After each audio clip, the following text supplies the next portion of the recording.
이름으로 아멘. 하늘에 계신 우리 아버지, 아버지의 이름이 거룩히 빛나시며 아버지의 나라가 오시며 아버지의 뜻이 하늘에서와 같이 땅에서도 이루어지소서. 오늘 저희에게 일용할 양식을 주시고 저희에게 잘못한 일을 저희가 용서하오니 저희 죄를 용서하시고 저희를 유혹에 빠지지 않게 하시고 악에서 구하소서. 아멘. 성부와 성자와 성령의 이름으로 아멘. 네, 참 예수님, 네, 다시 우리 성경 공부를 하게 돼서 반갑습니다. 대신 성경 공부 저기에 그 전에 했던 룻기를 올려놨어요. 아마 들어보신 분 계시나요?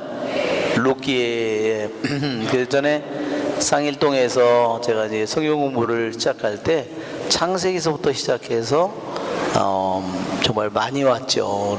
뭐 정말 열왕기인가 거기까지 거의 왔는데 그때 룻기를 했습니다. 정말 룻기를 공부하면서 룻기가 정말로 짧은 성경인데 그렇게 그 성경이 재미있고 정말 그렇게 풍부할 수가 없었어요. 그래서 강의가 아마 10번인가로 돼 있어요. 그러니까 여러분이 그것을 안 들어보신 분들은 그것을 보시면 좋을 것 같습니다. 다니엘서 14장에 먼저 특이한 점은 뭐냐면요, 이것이 유대인들은 이것을 유대인들의 성경에는요 다니엘서 13장이 없습니다. 다니엘서 13장, 14장이 유대인 성경에는 없다는 겁니다. 어떻게 이런 일이 생겼을까? 왜 다니엘서 13장, 14장이 왜 유대인들 성경에는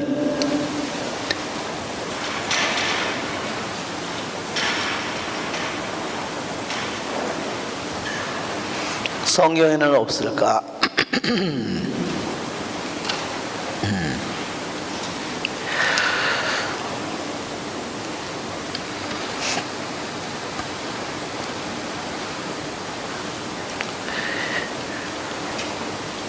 여기에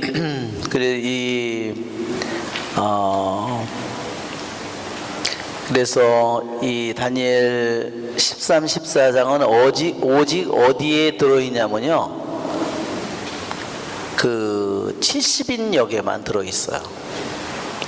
70인역에만, 즉 우리가 70인역을 표기할 때는요 이렇게 표기합니다. 그 전에 배웠죠? 이게 50, 이게 10, 이게 10. 그래서 다 더하면 70이에요. 그래서 70인역입니다. 70인역은 언제 나왔을까요? 70인역은요 히브리 성경을 구약 성경을 히브리 구약 성경을 히브리어로 된 구약 성경을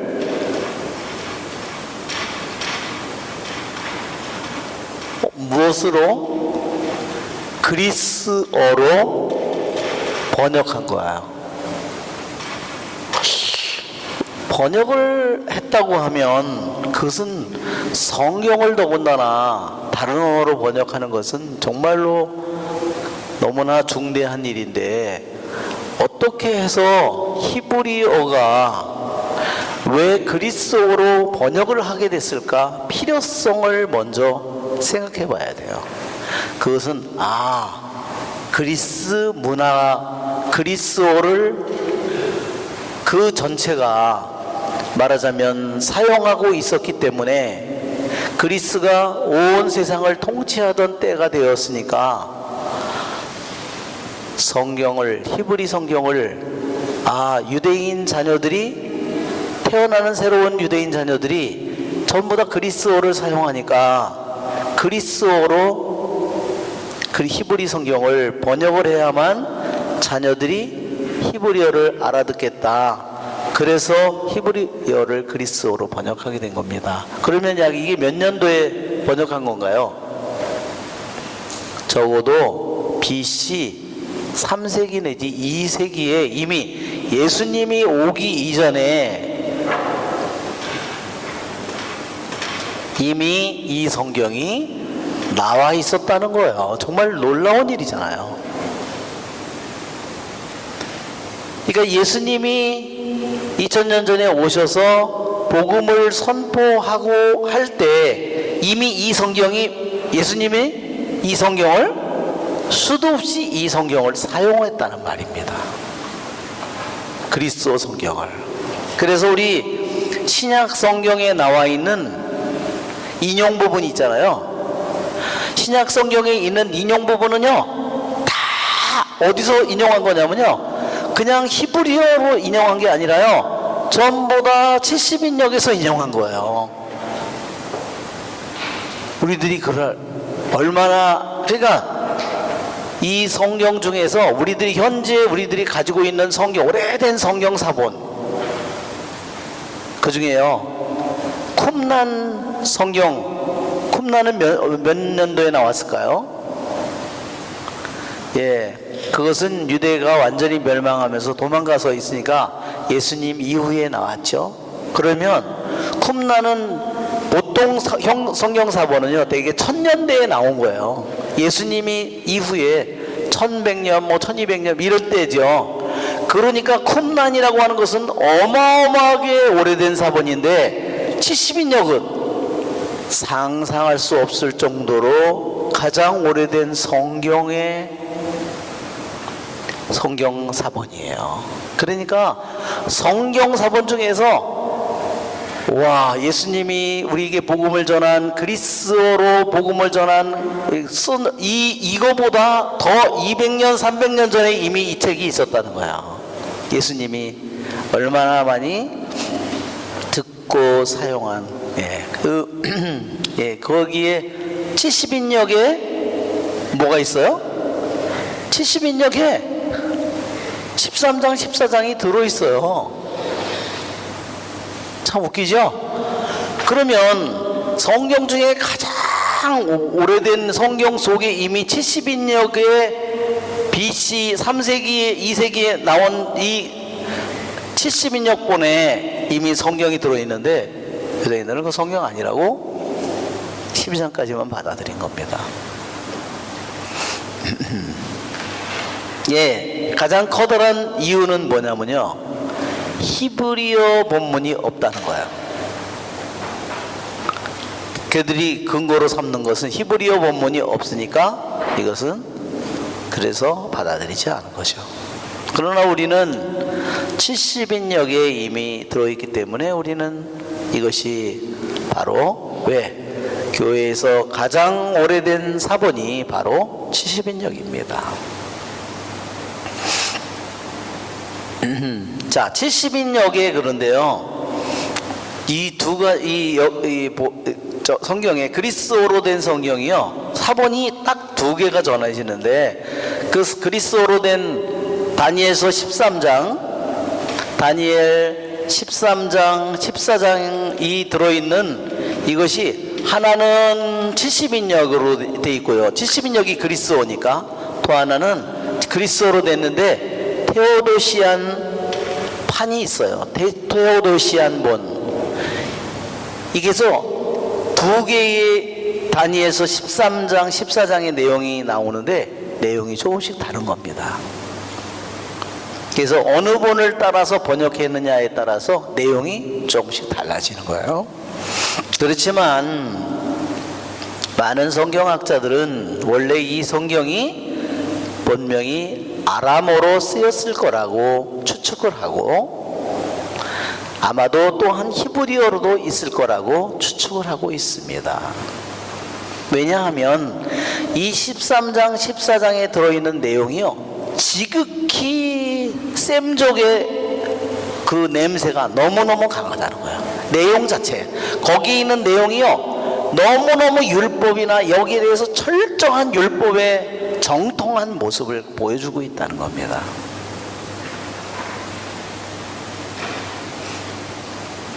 원래 아람어는요, 이스라엘의 언어가 아니었답니다. 예수님이 아람어로다가 십자가에서 하죠? 그 예수님께서 고통을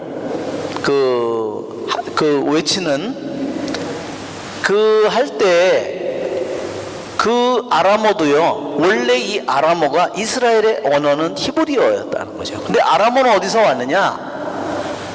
이스라엘 백성이 587년, 586년에 BC 580 바빌론에 멸망을 하면서 성전이 다 무너지고 불타고 바빌론으로 끌려갔죠. 그 바빌론의 언어가 아람어라는 겁니다.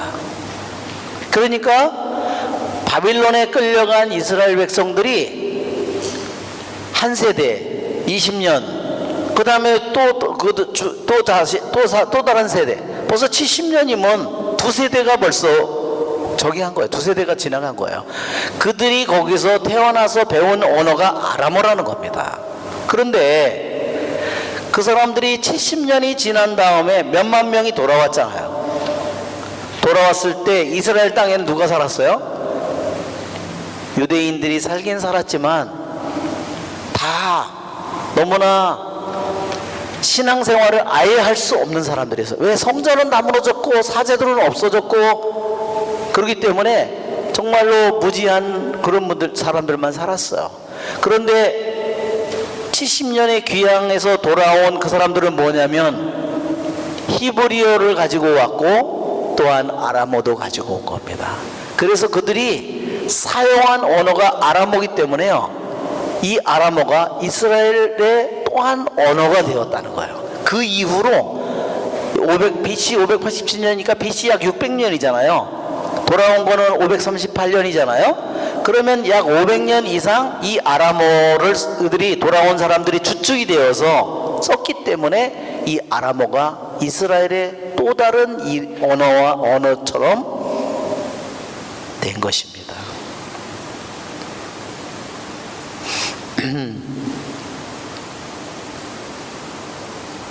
자, 우리 한번 그러면 이제 우리 다니엘서 1장 일부분이라도 우리가 함께 읽어볼까요? 자, 바빌론에 요아킴이라고 하는 사람이 살고 있었다. 그는 수산나라고 하는 힐키야의 딸을 아내로 맞아들였는데 수산나는 매우 아름답기도 하거니와 주님을 경외하는 여인이었다. 수산나의 부모는 의로운 이들로서 그 딸을 모세의 율법에 따라 교육시켰다. 한편 요아킴은 아주 부유한 사람으로서 넓은 정원이 그의 집에 맞붙어 있었다. 그는 누구보다도 큰 존경을 받았기 때문에 유다인들이 늘 그를 찾아오곤 하였다. 그런데 그해 어떤 두 원로가 백성 가운데서 재판관으로 임명되었다. 바로 그들을 두고 주님께서 이렇게 말씀하신 적이 있다. 바빌론에서 백성의 지도자로 여겨지는 재판관인 원로들에게서 죄악이 나왔다. 그들이 줄곧 요아킴의 집에 있었으므로 소송거리가 있는 이들은 모두 그리로 그들을 찾아갔다. 한낮에 사람들이 떠나고 나면 수산나는 남편의 정원에 들어가 거닐곤 하였다. 그렇게 그곳에 들어가 거니는 수산나를 매일 눈여겨본 두 원로는 수산나에게 음욕을 품게 되었다. 그들은 양심을 억누르고 하늘을 보지 않으려고 눈을 돌린 채 의로운 판결조차 생각하지 않았다. 둘 다 수산나 때문에 마음이 괴로웠지만 서로 고민을 말하지 않았다. 수산나와 정을 통하고 싶다는 자기들의 음욕을 밝히기가 부끄러웠던 것이다. 그러면서도 그 여인을 보려고 매일 부지런히 기회를 엿보았다.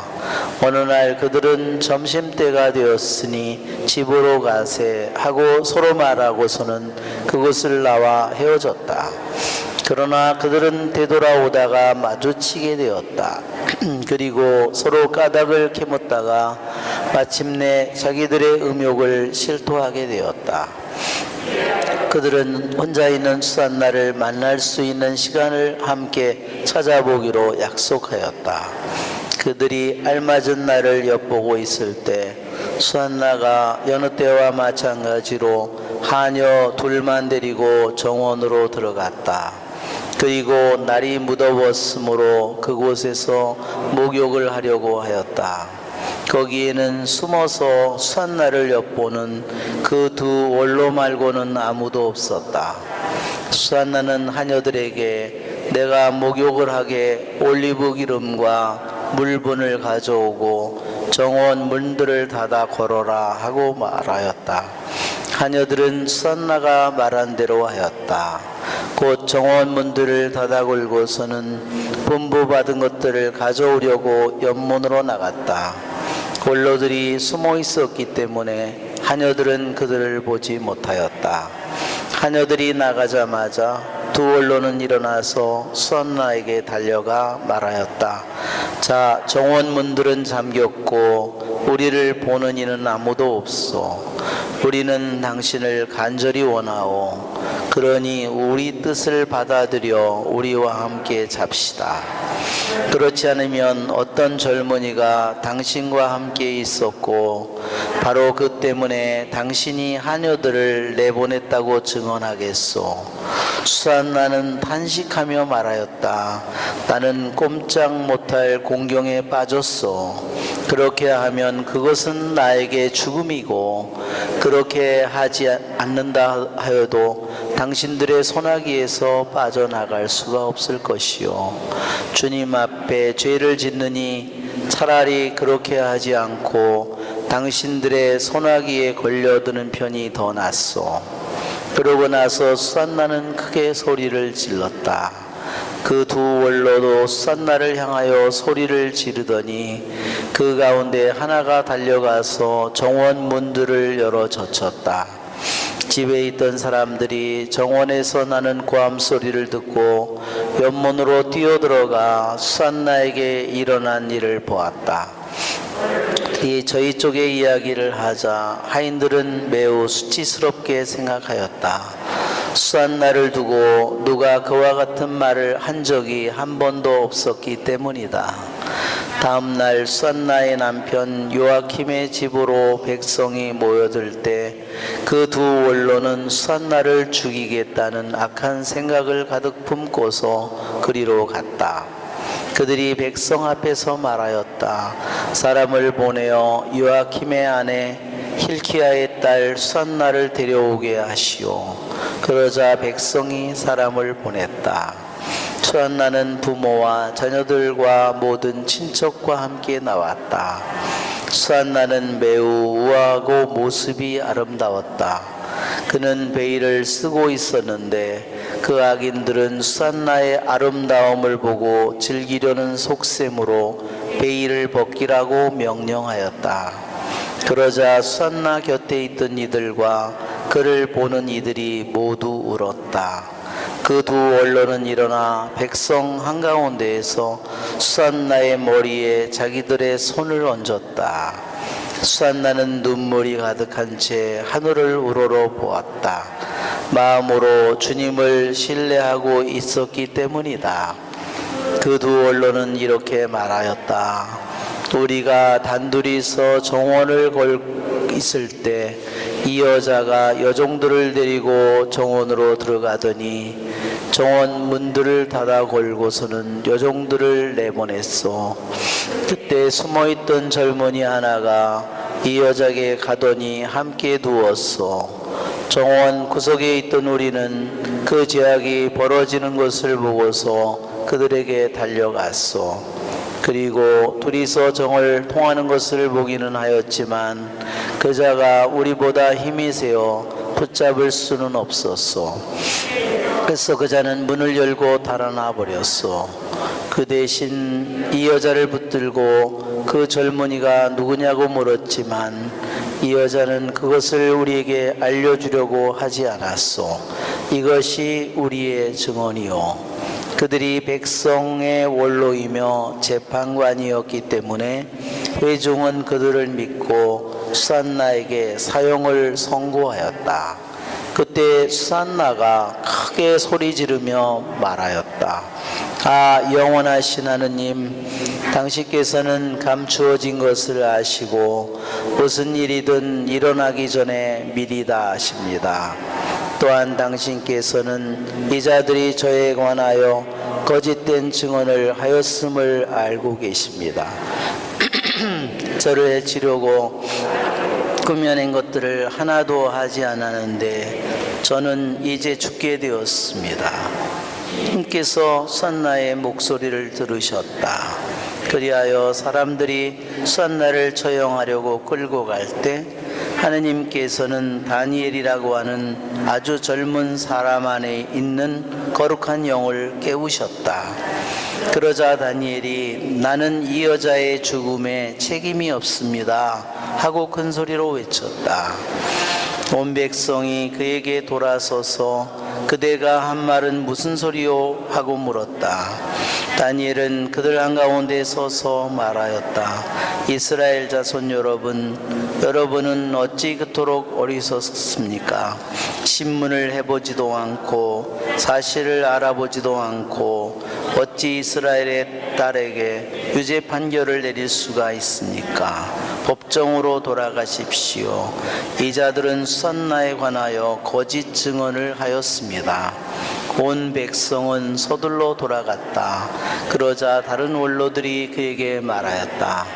자, 하느님께서 그대에게 원로 지위를 주셨으니 우리 가운데 앉아서 설명해 보게.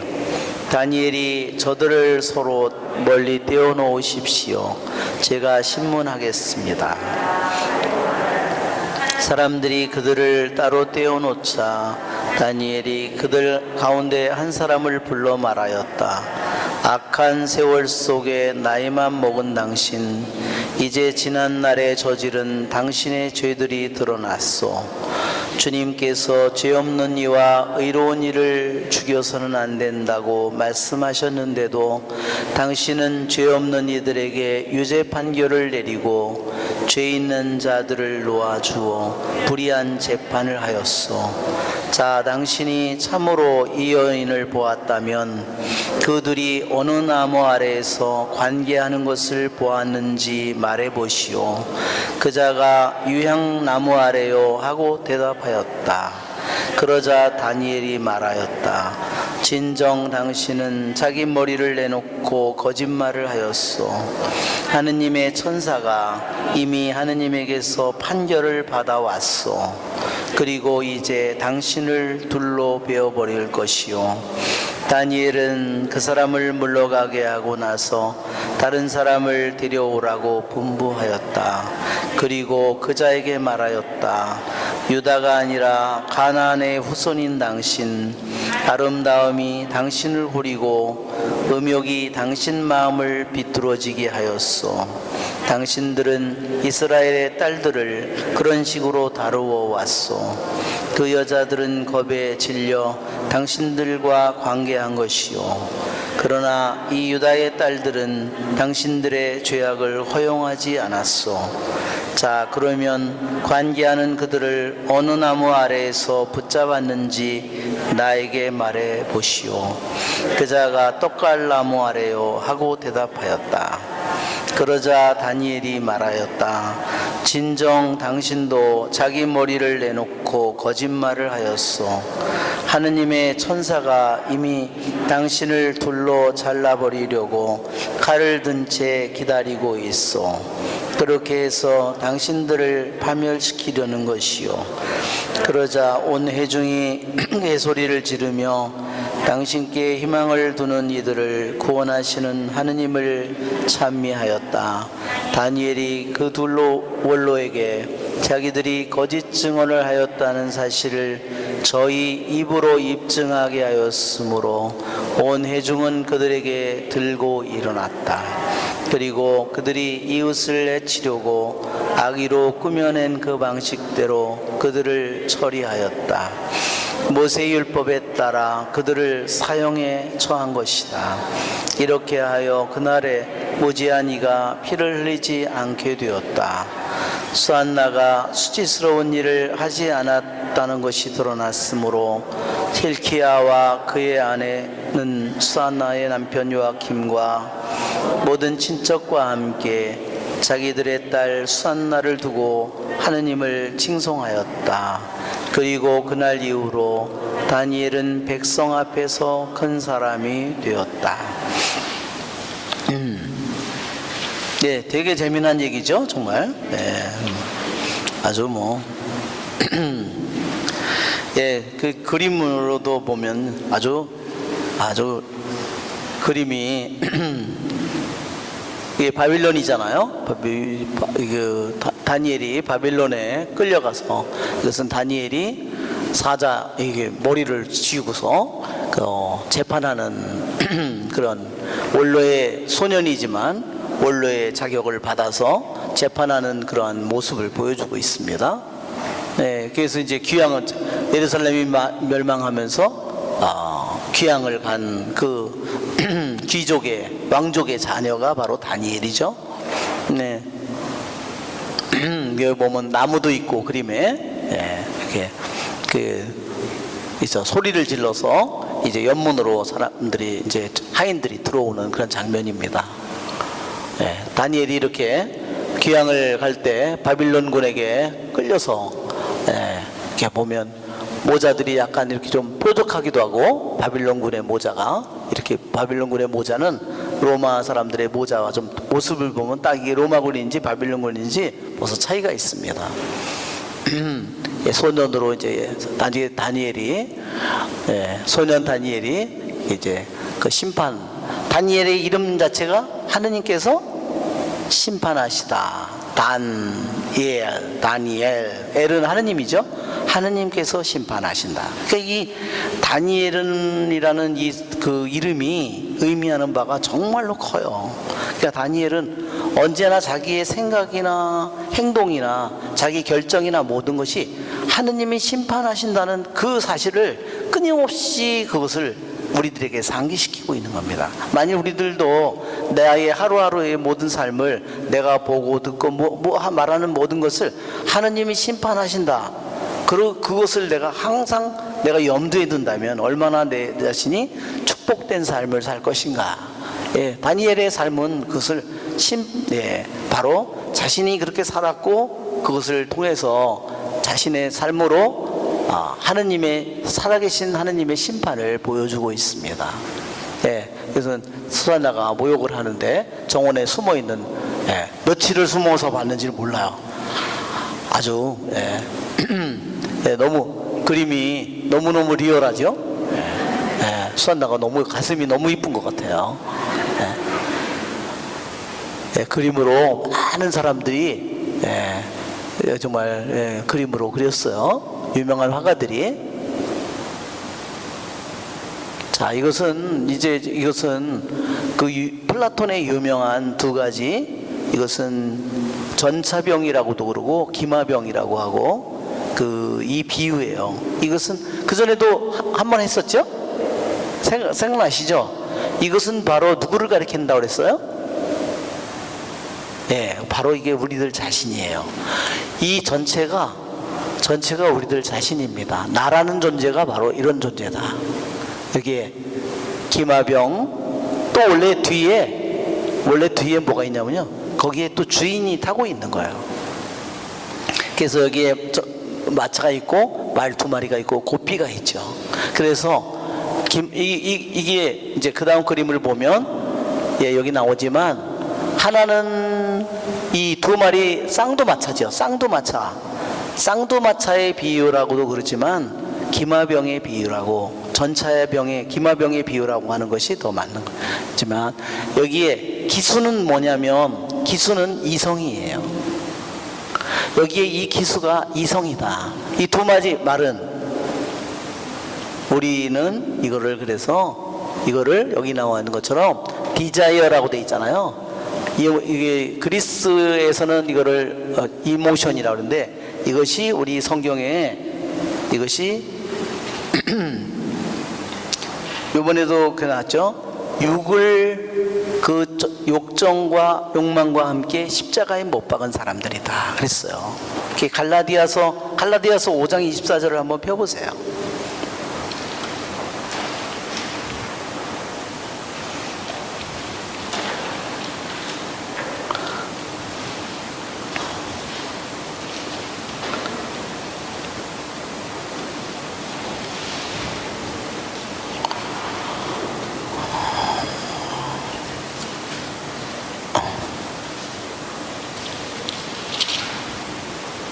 오 장 24절 나오죠? 그리스도 예수님께 속한 이들은 자기 육을 욕정과 욕망과 함께 십자가에 못 박았습니다. 자, 육신을 말하자면 육신을 못 박았는데, 그 육신을 못 박은 게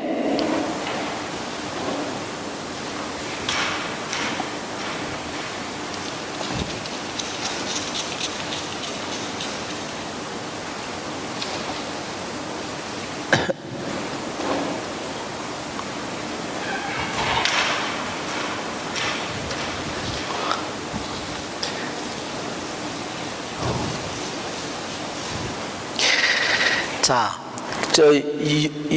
우리말로는요, 그냥 욕정과 욕망이라고 그랬기 때문에 무슨 차이가 있는지 차이가 나타나질 않아요. 이것이 언어의 한계입니다. 자, 그러면, 감사합니다.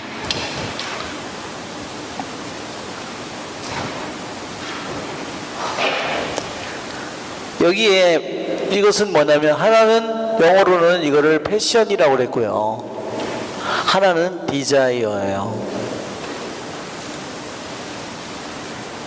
그러면 여기에 있는 것은 뭐냐면, 여기에 있는 것은 이성이든 기수가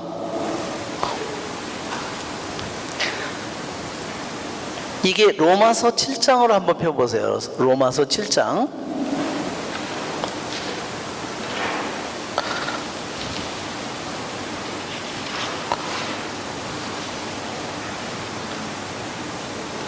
자, 7장 5절을 우리 같이 읽어봅시다. 사실 전에 우리가 육에 갇혀 있을 때는 율법으로 말미암아, 로마서 7장 5절, 율법으로 말미암아 생겨난 죄 많은 여러 욕정이 우리 지체 안에 작용하여 죽음에 이르는 열매를 맺게 하였습니다.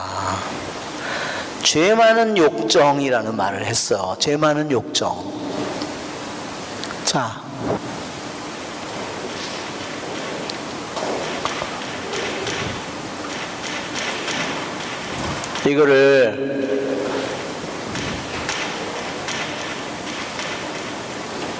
이거를 말하자면 이것이 뭐냐, 이게 유욕이라고 하는 거예요.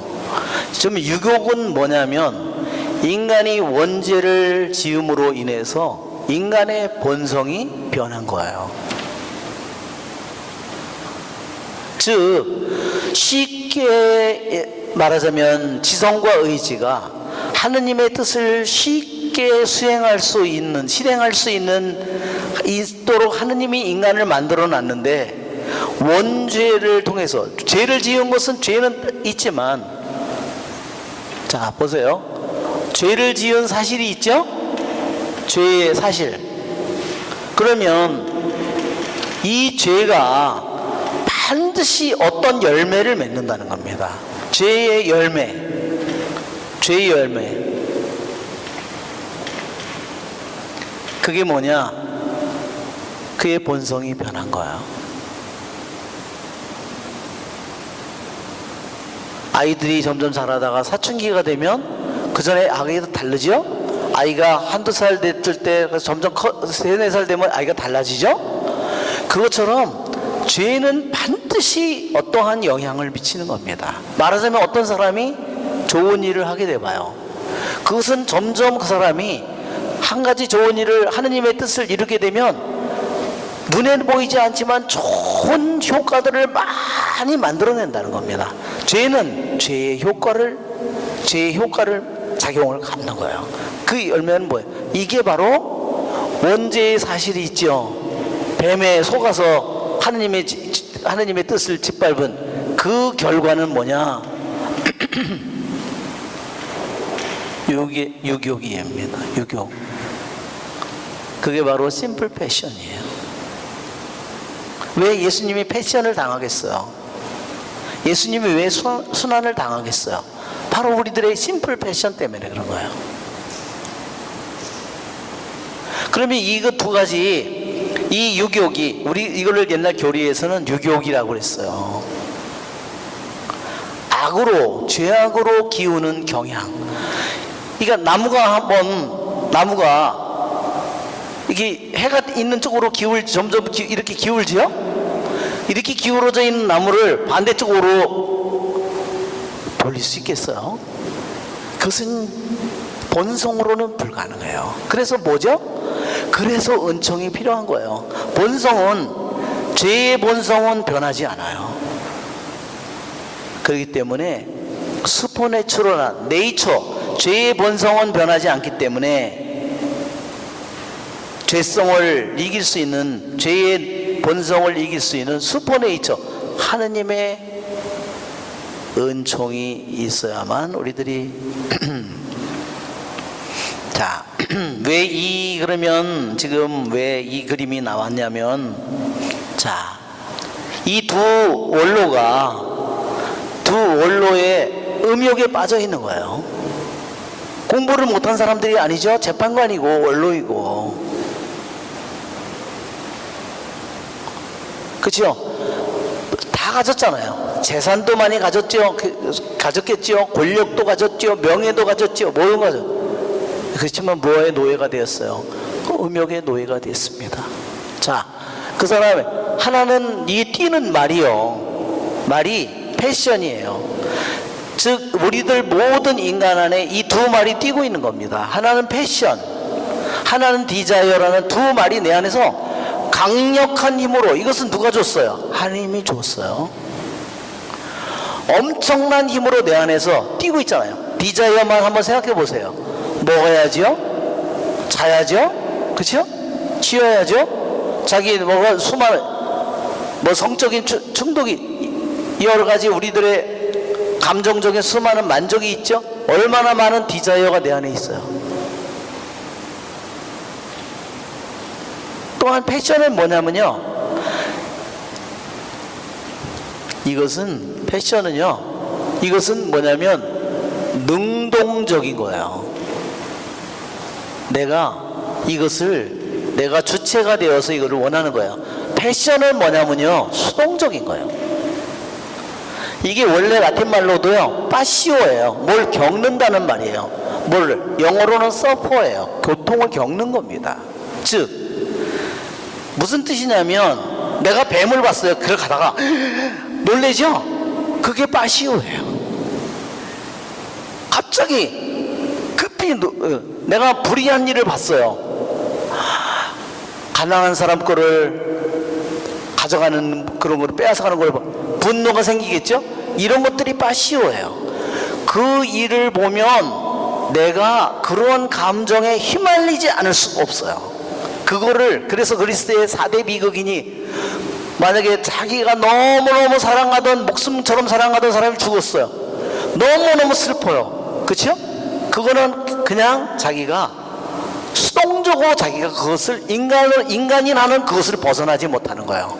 그것이 분노든, 그것이 슬픔이든, 그것이 기쁨이든. 그래서 이거를 패션을 이모션이라고 영어로도 번역하는데, 우리가 성경에서 말할 때 이것은 뭐냐면 패션이라고 했어요.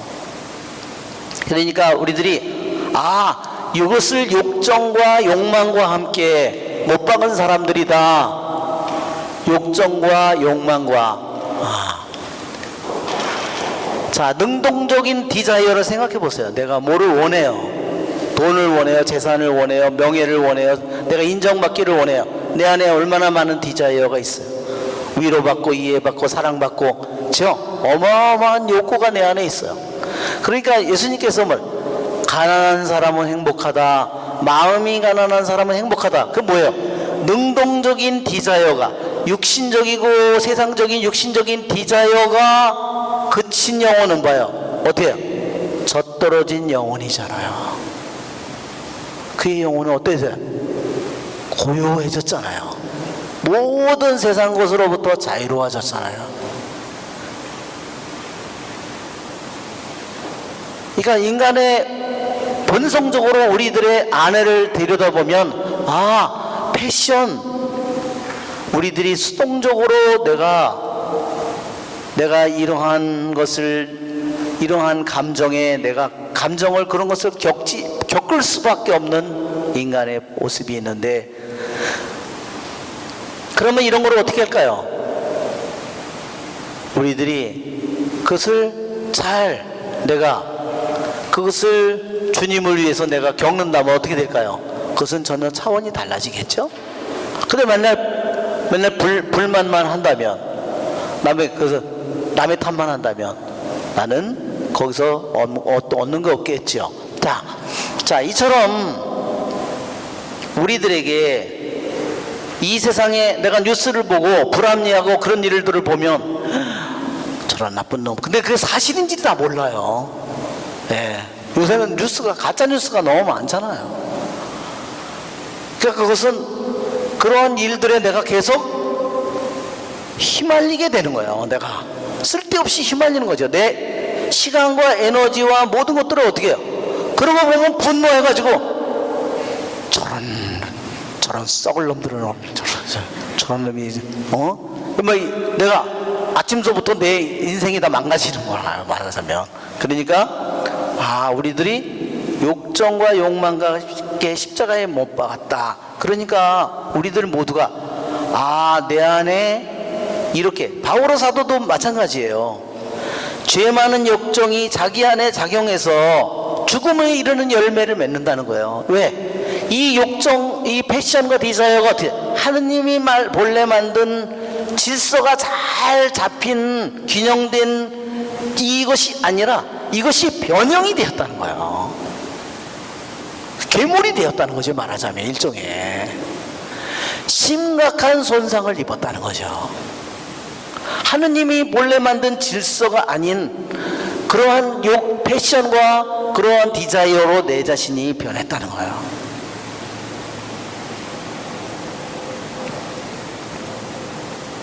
예, 그렇기 때문에 이성이라는 기수가 그것을 잘 고삐를 쥐고서 그것을 조절을 해야 되는데, 오히려 어때요? 패션과 디자이어가 그 사람의 이성을 완전히 짓밟고 엉망진창으로 가는 거예요. 그건 결국은 파멸밖에 없는 거죠. 죽음밖에. 그것이 로마서에서 나오는 이야기입니다. 자, 먼저 오늘 우리들이 다니엘서 앞부분에 1장 1절에 바빌론의 요아킴 또라는 사람이 살고 있었고, 그는 수산나라고 하는 힐키야의 딸을 아내로 맞아들였다. 수산나는 매우 아름답고 주님을 경외하는 여인이었다. 예, 교부들은 여기서 얘기했어요. 첫 번째로 뭐냐면요, 두 원로이고 재판관인데요, 이름이 있어요, 없어요? 이름이 없어요. 참 희한하죠? 분명히 두 사람의 이름이 있을 텐데, 그 사람들이 너무나 잘 아는 이름일 텐데 성경은 안 썼어요. 왜 안 썼을까요? 하느님 안에 없는 자입니다. 정말 소름 끼치는 거예요. 또 하나 놀라운 것은요, 수산나의 이 이야기 속에요, 하느님에 대한 언급이 15번이나 나온다는 겁니다. 그런데 두 원로의 입에서는 하느님에 대한 언급이 단 한 번도 없다는 겁니다. 무슨 소리인지 아시겠죠? 이 두 원로가 분명히 이름이 있는데 이름이 등장하지 않는다는 사실, 그리고 이 전체에 하느님의 언급이 15번이나 하느님을 가리키는 언급 중에 하나입니다. 15번이나 나오는데 두 원료에 대해서는 한 번도 하느님에 대한 언급이 없어요. 즉 그것은 뭐냐면 하느님에 대해서 아무런 희망을 가지고 있지 않는 자들이라는 거예요.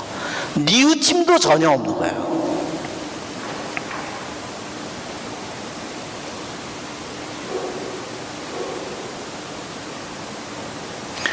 수산나라는 이름의 뜻은요, 백합입니다.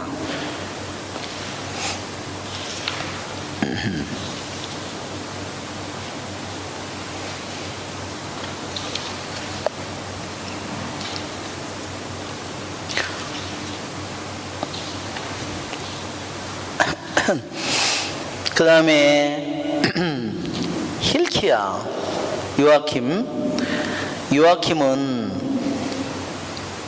요아킴은 하느님께서 들어 높이셨다, 이런 뜻입니다. 그 다음에 힐키야, 그래서 야는 물론 야훼죠. 그래서 야훼 하느님은 나의 몫입니다, 이런 뜻이에요. 그래서 힐키야의 이름이, 그래서 성경에 정말로 변형된 이름으로 힐키야의 이름이 정말로 성경에 진짜 많이 등장합니다.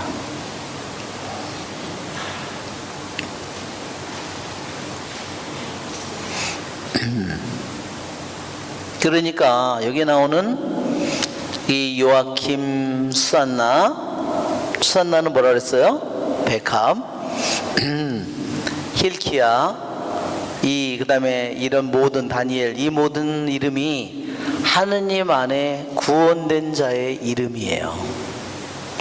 하느님께서 나의 몫이요, 하느님께서 들어놓으셨고, 하느님께서 나의 판관이시고.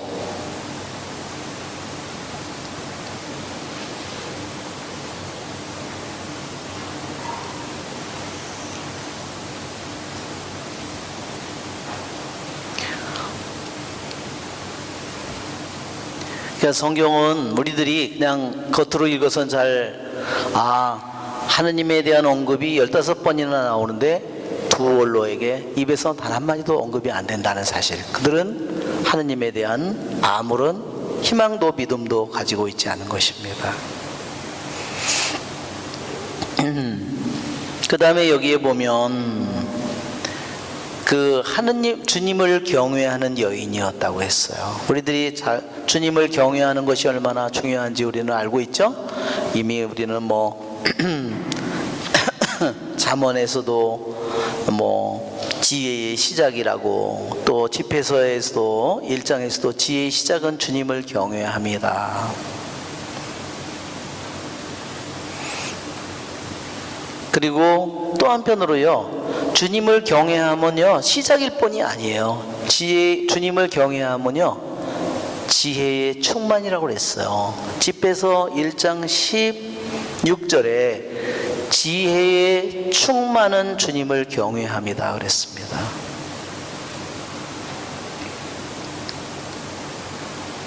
우리 요한의 편지 중에 주님을 두려워하는 사람은 아직 사랑을 완성하지 못했다고 그랬죠? 그러나 주님을 참으로 두려워하는 것에는 여러 단계가 있다고 했어요. 여기에 왜냐하면 집회서에 분명히 지혜의 시작이 주님을 경외함인 동시에 지혜의 충만도 주님을 경외함이라고 했기 때문에 지혜의 완성도 주님을 경외함이라는 말입니다. 그러니까 성경 기준이 서로 상충된다고 볼 수도 있지만 그렇지 않다는 거예요. 왜? 주님을 경외하면은 여러 단계가 있기 때문에 시초의 단계가 있고 중간의 단계가 있고 그 다음에 완성의 단계가 있다. 주님을 경외하는, 주님을 두려워하는 시초의 단계는 뭘까요? 죽을까봐, 벌받을까봐 두려워하는 거죠. 그것은 시초의 단계이죠. 모든 사람은 그것을 필요로 하죠. 수산나의 부모는 의로운 이들로서 그 딸을 모세의 율법에 따라 교육시켰다. 예.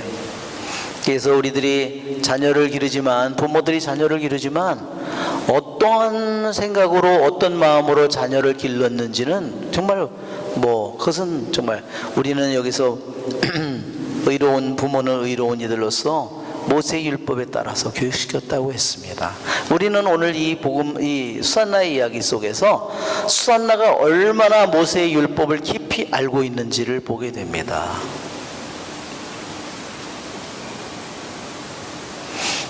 자, 먼저 여기 예, 우리 교부들은 여기 보면 5절에 4절 요아킴은 이따가 이제 얼마나 주님을 깊이 경외하는 여자인가, 그것은 나중에 한번 우리들이 살펴보면 좋을 것 같습니다. 자, 요아킴은 아주 부유한 사람으로서 넓은 정원이 그의 집에만 붙어 있었고, 거기에서 모든 일이 말하자면 재판도 거기서 이루어졌습니다. 우리 교부들은 이렇게 얘기했어요. 두 사람이 정원에서 죄를 짓고, 그게 어디서, 또 다른 성경 어디서 나오죠? 창세기 원죄를 지을 때 아담과 하와가 정원에서 죄를 짓죠? 우리들에게 그것을 생각나게 한다는 겁니다.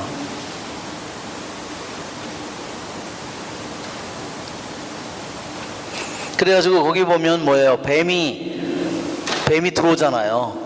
이 두 노인이 이 뱀이 숨어 들어오듯이 그 정원 속으로 숨어 들어오는 모습을 우리들에게 상기시키며 소름 끼치죠? 예.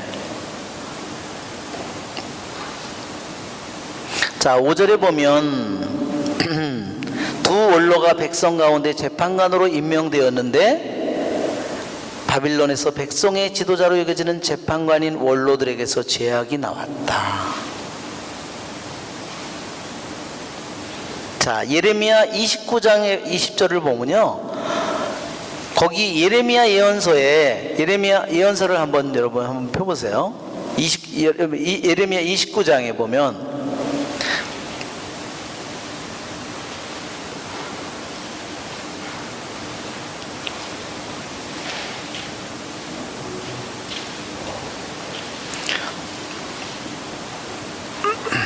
우리에게는 백성의 지도자로 여겨지는 재판관 이 두 원로의 이름이 언급이 없는데요, 예레미야 29장 20절을 한번 보면 21절,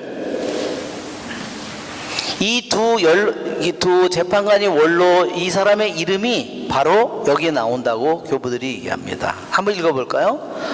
만군의 주 이스라엘의 하느님께서 이렇게 말씀하신다.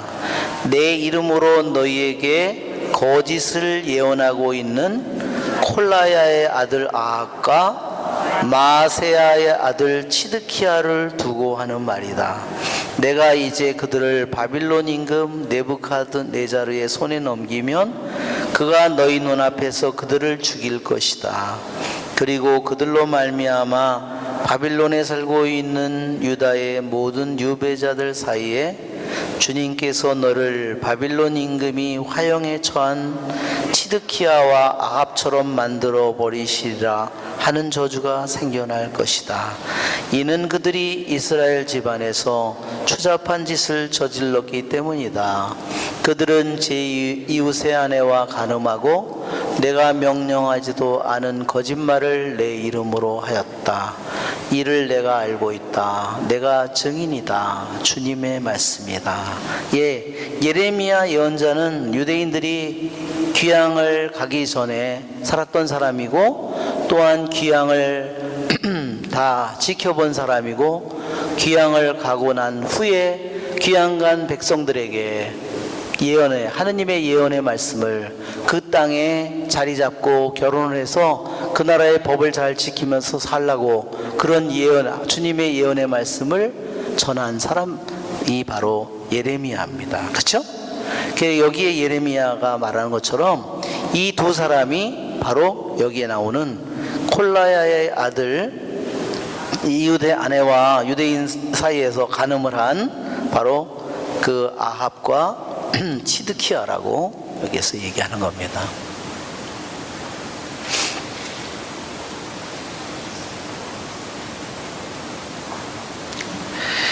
예, 이렇게 8절에 그곳에 들어가 거니는 수산나를 매일 눈여겨본 그 두 원로는 수산나에게 음욕을 품게 되었다.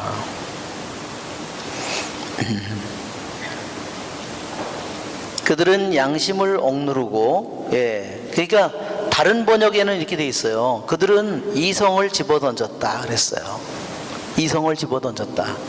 아까 이것처럼 말하자면 기수가 이성이잖아요. 그거를 집어던졌다는 겁니다. 그 이성이 없어지니까 어떻게 돼요? 그러면 저 패션과 디자이어가 완전히 날뛰는 거죠. 하늘을 보지 않으려고 눈을 돌린 채, 예, 하늘은 여기서 하느님을 의미합니다. 의로운 판결조차, 즉 심판조차 생각하지 않았다는 거예요. 왜? 완전히 눈이 멀어버린 겁니다.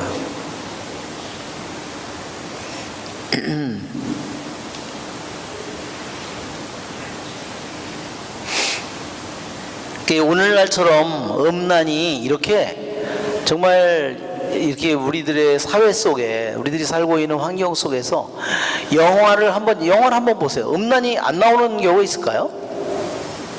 불가능합니다. 근데 영화를 그냥 자기 삶처럼 생각하는 사람들이 너무 많아요. 영화를 어떻게 자기 삶처럼 생각하는지 그것은 이해가 되지 않아요.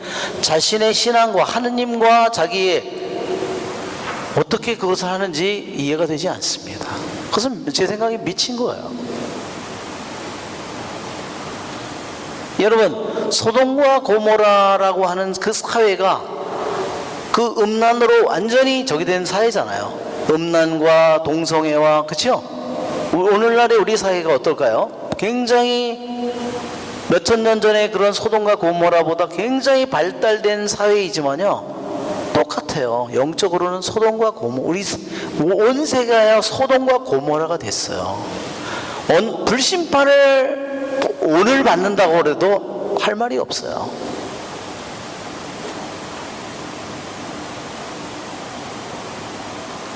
이것이 단지 저기서 끝나는 것이 아니라 우리 젊은 사람들의 세대를 한번 생각해 보세요. 우리 10대나 우리 자라는 아이들의 세대를 생각해 보세요. 이것은 정말로 무시무시한 적입니다. 그렇지만 우리는 그것을 오늘날 당연한 것으로 생각합니다. 그러나 우리는 잘 그거에 대해서 경계를 해야 돼요. 나는 경계를 하지 않는다면, 우리 욥기를 한번 보세요. 욥기 31장. 욥기 31장.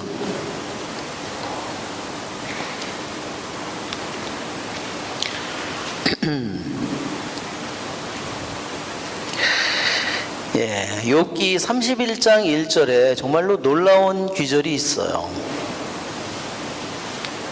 나는 한번 같이 읽어볼까요? 욥기 31장 1절. 나는 내 눈과 계약을 맺었는데 어찌 젊은 여자에게 눈길을 보내리요. 참 기가 막히죠? 예, 뭐와 계약을 맺었어요? 예, 우리는 모두 주님과 계약을 맺은 사람들이에요. 우리는 주님과 계약을 맺었기 때문에 나는 주님과 하나가 되고, 그렇죠? 그것이 우리들의 가장 귀중한 거죠. 그러면 그거를 잃지 않으려면 내 눈부터 잘 내가 킵을 해야 된다는 거예요. 눈을 잘 지켜야 돼요. 내가 나쁜 거를 맨날 보면서 내가 주님과 하나가 될 수는 없어요. 눈, 귀, 입, 뭐 입으로 먹고 마시고 하는 모든 것이 다 해당되죠. 우리는 욥이 생각해 보세요. 욥이 얼마나 부자예요, 그렇죠? 그 당시에서는요, 그렇게 성경의 이 시대에는, 구약 시대에는 더웠지만 뭐 나이 많은 사람들이 뭐 15살, 20살 이런 여자들을 데리고 사는 거예요. 예. 그것이 그 사람들의 근동의 문화였어요. 그런데도 욥은 젊은 여자에게 눈길조차 주지 않는 계약을 맺었다고 했어요. 그 욥의 모습이 또한 예수님의 예형이라는 겁니다. 머리부터 발끝까지 욥이 뭐예요? 온몸이 다 부스럼이죠? 온몸이 왜? 누구 때문에? 그것은 예수님이 우리들의 죄악 때문에 겪어야 될 그분의 상처와 고통을 보여준다는 겁니다. 예, 만일 우리들도 정말로 주님과 하나가 되려고 한다면, 나도 욥이 31장 1절에 말한 것처럼 나도 내 눈과 계약을 맺었다. 그것을 내가 지켜야 됩니다. 우리 눈으로 한 번 들어온 것은요, 우리들이 없앨 수 없어요. 일단 한 번 들어온 건 없애지 못합니다. 뭐 내 안에 눈으로 들어온 걸 없앨 수 있어요? 있는 사람이 있어요? 그 영상은요, 없애지 못합니다. 그것은 내가 평생 지고 가야 되는 몫입니다. 그러니까 포르노라고 하는 것이 오늘날 너무너무나 일상이 되었다는 거예요. 젊은 여자들은 왜? 자기 몸매가 이쁘다고 그래요, 그렇죠? 몸에 쫙 붙는 옷을 이렇게 입고 가슴은 더 크게 뭐 어떻게 그렇게 해서 뭐 그러고, 그렇죠? 하고 그게 다 뭘까요? 그것은 자기를 망치고 다른 사람을 망치고 자신의 영혼을 망치고, 그것은 뭐 그 수많은 죄의 열매를 맺게 되는 것입니다.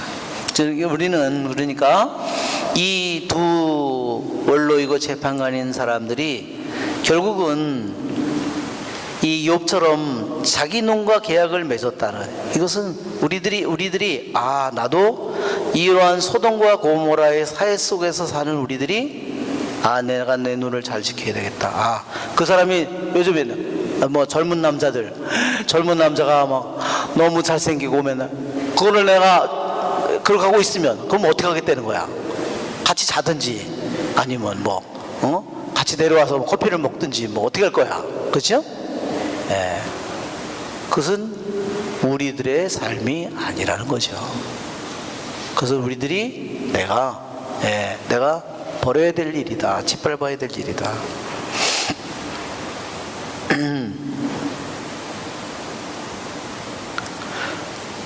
31분이네. 우리 잠깐 쉬었다 갑시다.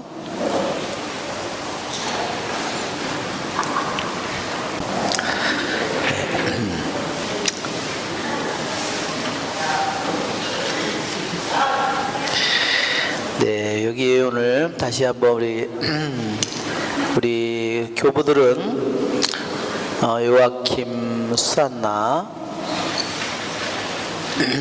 힐키야의 딸, 이러한 모든 이름들이 교회의 상징이라고 그랬어요. 왜냐하면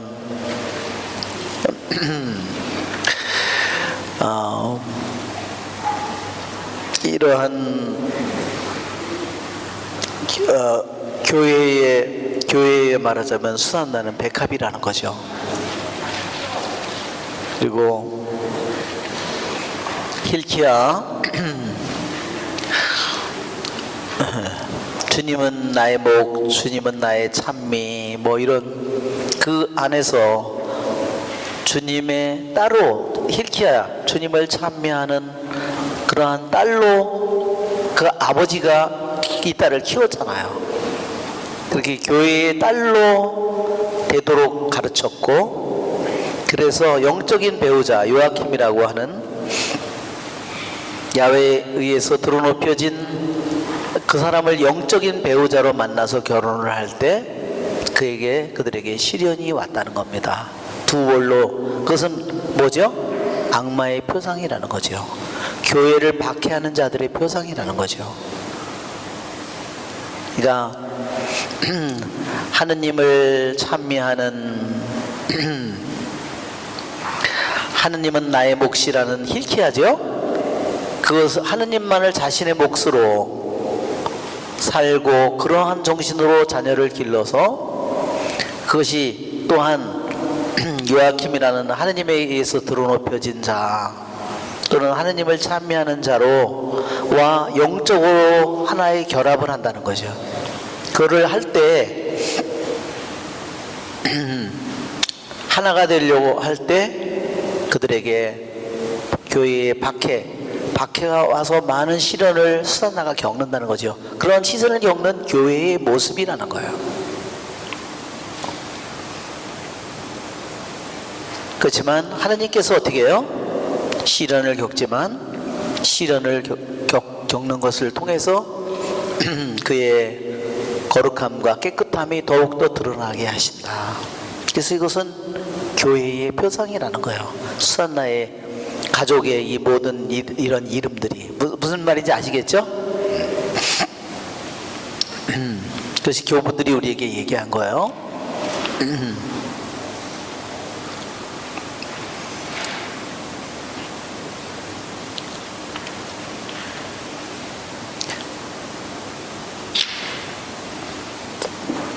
그래서 수산나는 또 한편으로 교회를 나타내는 표상이에요. 교회. 수산나가 바로 교회라는 거죠. 요아킴은 누구를 의미할까요? 그리스도. 남편은 그리스도를 의미한다 그랬어요. 그렇죠? 남편과 아내가 각각 뭐를 그래요?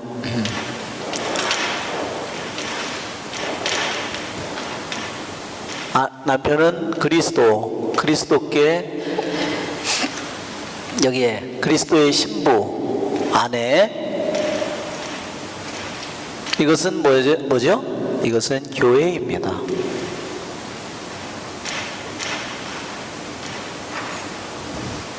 그래서 수산나는 가톨릭 교회를 의미하고 요아킴은 그리스도를 나타내는 표상이다. 집에만 붙어 있는 정원은 뭐냐? 열매를 많이 맺는 나무와 같은 성도들의 열매를 많이 맺는 성도들의 친교라는 겁니다. 정원은. 그래서 수산나, 요아킴, 정원. 그렇죠? 그래서 정원에서 수많은 열매가 맺죠.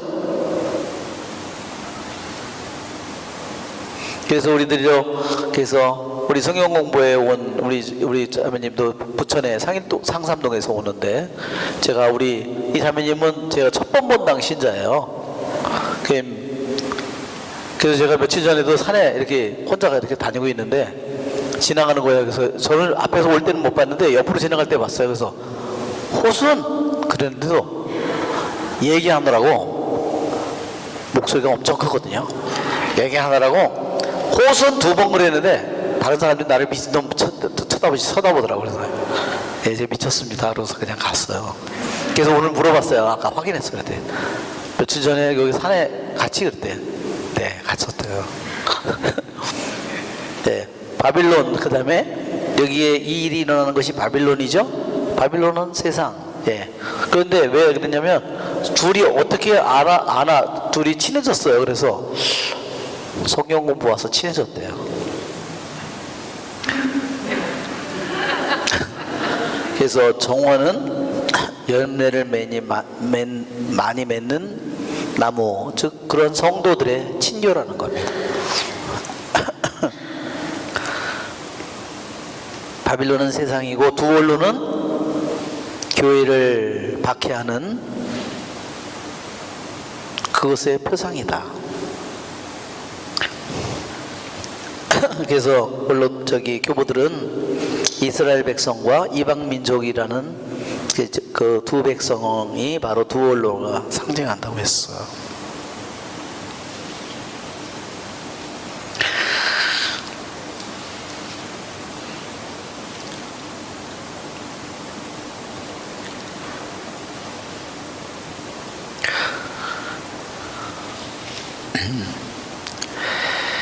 자, 그들은 이제 음욕에 완전히 눈이 멀었습니다. 그래서 우리들이 쉽게 눈이 멀어버립니다. 그죠? 뭐 어떤 한 생각에도 쉽게 눈이 멀어버리죠. 우리들이 어떤 내 자신이라든지 뭐 세상에 헛된 거라든지 허영이라든지 명예라든지 뭐 무슨 뭐 내 존재라든지 내 이름이라든지 내 위치라든지 뭐 쉽게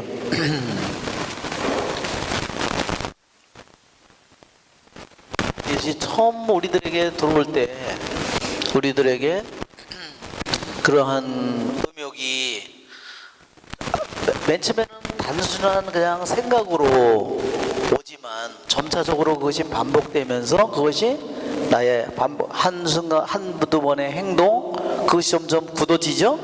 그래서 그것이 뿌리 깊은 습관이 되고 뿌리 깊은 내 안에 깊이 자리를 잡게 되면 우리들의 이제 영적인 눈이 멀어버리게 되는 겁니다.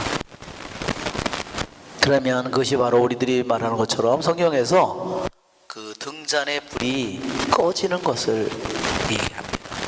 내 영혼의 빛이 아니라 어둠이라면 그 어둠이 얼마나 심하겠느냐. 내 영혼이 등잔이라면 등잔의 불이 꺼졌다는 거예요. 제가 어제 방에 침대에 불이 딱 나갔는데 이제 생각나네요. 네, 어제 그래서 아니 불을 탁 켜는 순간에 나가더라고요. 탁 켜는 순간에. 그래서 이때까지 잊어버리고 있었어. 근데 지금 생각이 났네 진짜. 자, 우리들이 이렇게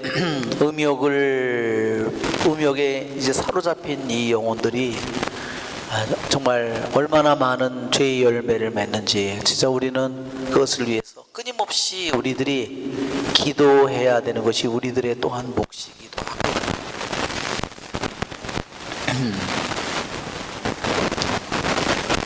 그래서 그들은 매일 부지런히 기회를 엿보았다고 그랬죠.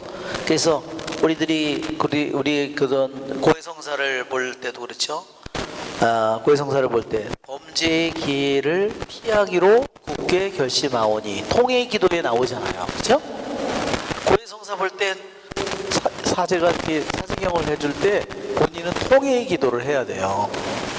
만유에 사랑받으셔야 할 당신의 마음을 상해드렸사오니 그 죄를 진심으로 뒤집히며 사하심을 비나이다. 그렇죠?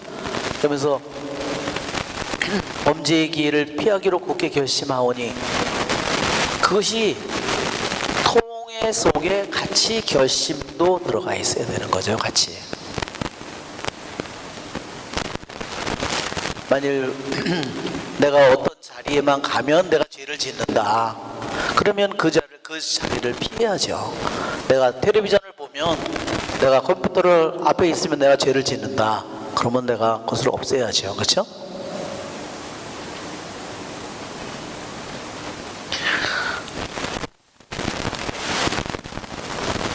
그들은 알맞은 날을 계속 엿보고 있었다고 그랬어요.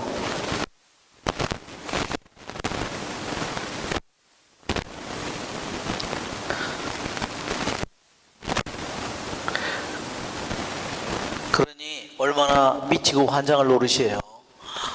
이 두 노인이 맨날 젊은 여자가 벌거벗고 하는 그 모습을 맨날 숨어서 지켜봤으니 숨도 제대로 못 쉬었을 것 같고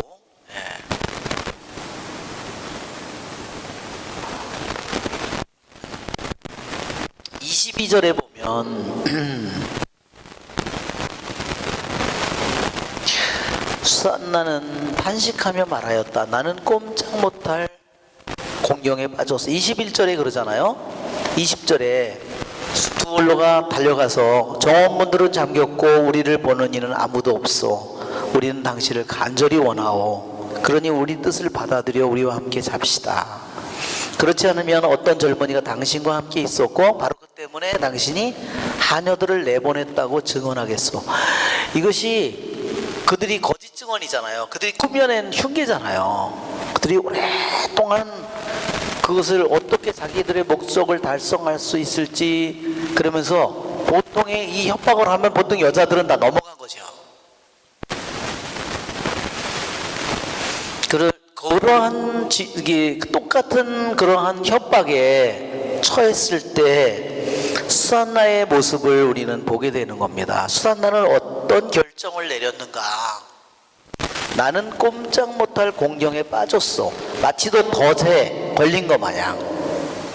왜? 자기가 거절을 하면은 자기에게는 죽음이 올 거고, 거짓 증언을 통해서 자기가 그들의 요구를 들어주면 어떻게 돼요? 자기에게 영원한 죽음이 자기에게 하느님께 죄를 지어서 영원한 죽음이 오게 될 거니까. 그래서 여기 보면 22절에 수산나는 나는 꼼짝 못할 공경에 빠졌어. 그렇게 하면 그것은 나에게 죽음이고 그렇게 하지 않는다도 당신들의 손아귀에서 빠져나갈 수가 없을 것이요. 여기서 죄를 죽음이라고 표현했다는 겁니다. 수산나가.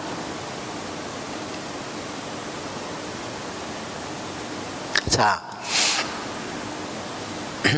이것은요, 이 유대인들이 랍비들이 이렇게 얘기합니다. 역대기 21장에 보면 다윗이 인구조사를 해요. 쓸데없이 인구조사를, 정말로 강력한, 자기가 군대를 가졌고 강력한 힘을 가졌는데 인구조사를 할 필요가 없는데 인구조사를 해. 왜 그랬죠? 하느님보다 그 숫자를 더 자기가 의지하는 마음이 생긴 거죠. 그거를 인간적인 그런 것에 의지하고 싶은 마음이 생긴 거예요. 그때 밑에 있는 장군이 반대했어요.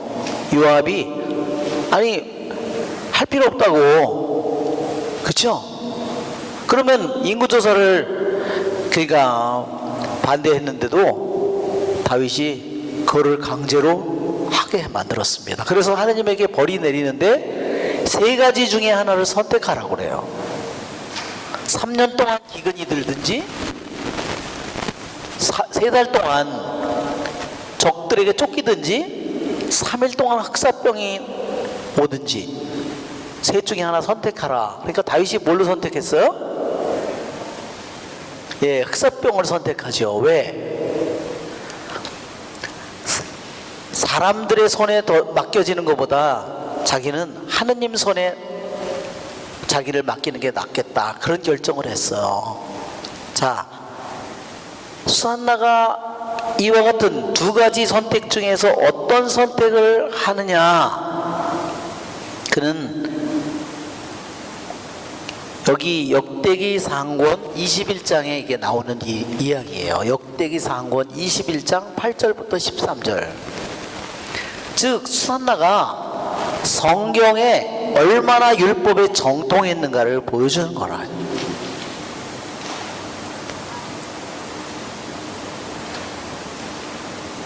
여기서 말하자면 사람들의 손아귀에 드는 것 대신에 주님의 손아귀에 드는 것이 낫다고. 그러니까 그대로 그것을 우리들에게 그가 율법을 역대기 상권 21장의 이것을 얼마나 그가 정통히 알고 있는가. 또 하나는 뭐냐면요, 또한 우리들에게 뭐를 생각나게 하냐면 요셉을 생각나게 합니다. 그렇죠? 보디발의 아내가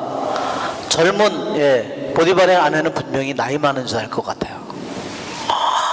나이 많은 여자인데 할 일은 없고 맨날 몸매만 가꾸고 비싼 화장품에 맨날 최고급 옷을 입었는데 남편 이거는 관심이 있는지 없는지 자기한테 별 관심도 없고 그래가지고 결국 보디발의 아내가 보니까 요셉이 이 히브리 놈이 왔는데 몸매도 끝내주고 잘생기고 그렇죠? 그래서 이 요셉이를 끊임없이 유혹합니다. 그렇죠? 결국은 요셉은 절대로 거기에 빠지지 않았습니다. 그래서 수한나의 모습은 절대로 주님께 죽음을 겪는다 하더라도 자기에게 말하자면 불합리한 자기에게 죽음이 온다 하더라도 절대로 주님께는 죄를 지을 수 없다는 그런 것을 이 수한나의 모습 속에서 보여줍니다. 여기 보면 24절에 그러고 나서 수한나는 크게 소리를 질렀다. 자, 이게 수한나는 크게 소리를 질렀다는 이 말이 뭐냐면요, 신명기 22장을 보세요.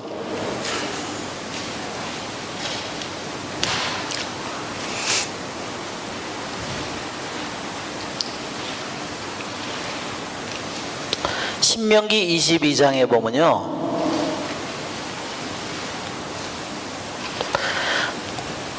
만약에 들판에서 22장 24절을 한번 볼까요?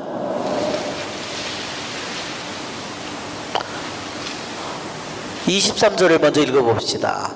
어떤 젊은 처녀가 한 남자와 약혼을 하였는데 성읍 안에서 다른 남자가 그 여자와 만나 동침하였을 경우 너희는 그 두 사람을 다 그 성읍의 성문으로 끌어내어 그들에게 돌을 던져 죽여야 한다. 그 처녀는 성읍 안에 있으면서도 고함을 지르지 않았기 때문이다. 그러니까 자기가 강간이라고, 강간이 아니라 여자가 원해서 그런 일이 생길 수도 있잖아요. 강간이라는 것을 입증하려면요, 여자가 소리를 질러야 된다는 거예요. 그것이 율법이라는 거예요. 만약에 강간을 당했는데 전혀 소리를 안 질렀어요. 그러면 강간으로 인정이 안 된다는 거죠, 율법에. 그러니까 이것이 무슨 의미냐? 토라의 규정대로 자기는 절대로 원하지 않았는데 그들이 강제로 이러한 것을 자기에게 했다는 것을 율법의 규정대로 자기가 이행을 한 거예요. 무슨 소리인지 아시겠죠? 네. 그가 얼마나 율법에 정통한지를 보여주는 겁니다.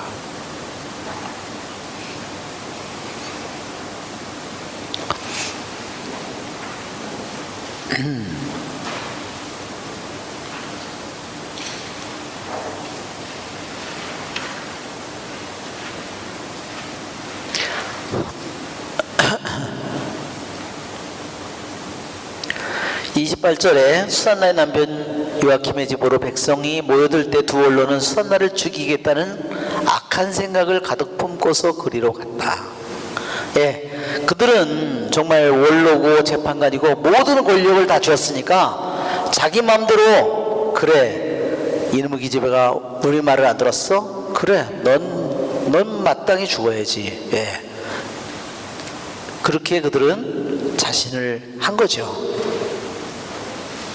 그러면서 그들은 수한나를 데려오라고 얘기합니다. 수한나는 부모와 자녀들과 모든 친척과 함께 나왔다. 수한나는 매우 우아하고 모습이 아름다웠다. 그는 베일을 쓰고 있었는데 악인들은 수한나의 아름다움을 보고 즐기려는 속셈으로 베일을 벗기라고 명령하였다. 이게 이 악인의 그 나쁜 의도가 나타나죠. 이게 맨날 몰래 옷 벗은 거를 맨날 지켜보고 상상 속에서는 얼마나 그거를 했을까요? 그렇죠? 여기에 베일을 벗기는 것은요, 민수기 5장 18절에 보면 이거를 소타 규정이라고 그럽니다. 남편이 자기 아내를 맨날 의심해. 이 여자가 분명히 무슨 다른 사람과 정을 통한 거라고 남편이 생각하고 있을 때 그렇게 남편이 자기 아내를 고발을 해요. 그러면 율법의 그 규정은 뭐냐면 민수기 5장 18절에 그 여자의 머리를 강제로 벗기는 겁니다.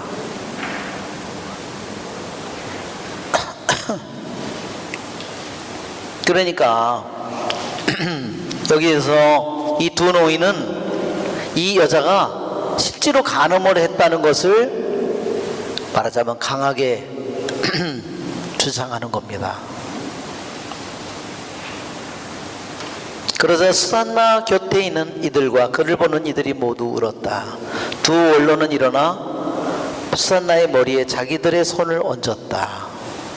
예, 이것은 레위기 24장 14절에 사형 선고를 내리기 전에 피고의 손을 얹는 관습이 있었다는 겁니다. 그러니까 수산나의 입장에선 자기 머리에다가 이 음흉하고 이 악한 두 저기가 자기 머리에 손을 얹는 게 얼마나 지금 막 손도 못 대게 해야 되는데, 그렇죠? 그러니까 수산나는 그 다음에 보면 눈물이 가득한 채 하늘을 우러보았다.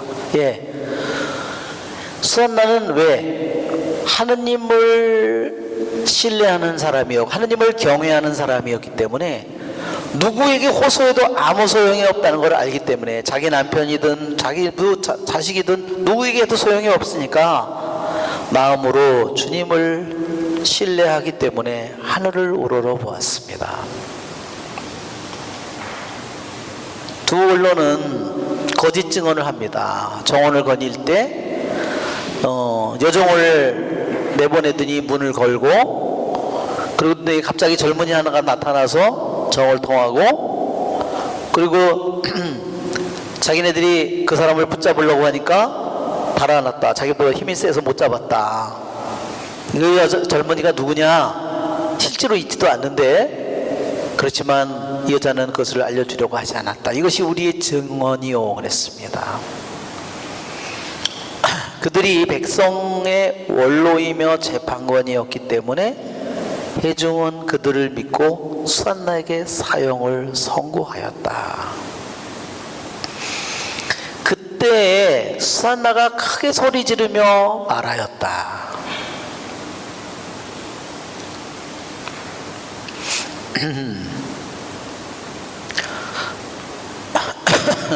왜 그렇게 표현했을까요? 왜 수산나가 크게 소리 지르며 아 영원하신 하느님, 당신께서는 감추어진 것을 아시고 무슨 일이든 일어나기 전에 미리 다 아십니다. 이들이 거짓 증언을 하였음도 알고 계십니다.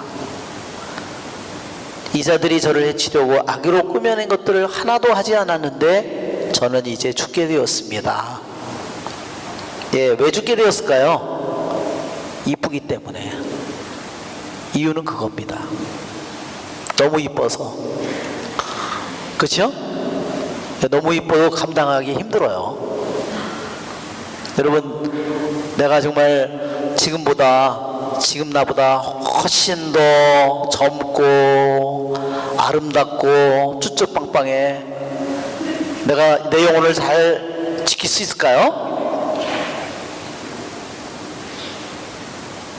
내 생각에 하느님은 우리들에게 각자에게 딱 알맞는 미모를 주신 것 같아요.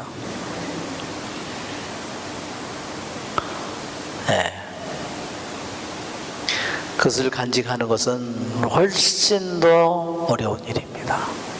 유혹은 몇 배로 더 강해질 것이고, 그렇죠? 나의 뜻과 상관없이, 그렇죠? 예, 수산나는 오직 하느님께 자기의 모든 것을 맡기고 감추어진 모든 것을 아시는 그분에게 기도했습니다. 44절에 주님께서 수산나의 목소리를 들으셨다 그랬습니다. 예, 정말 기가 막히죠?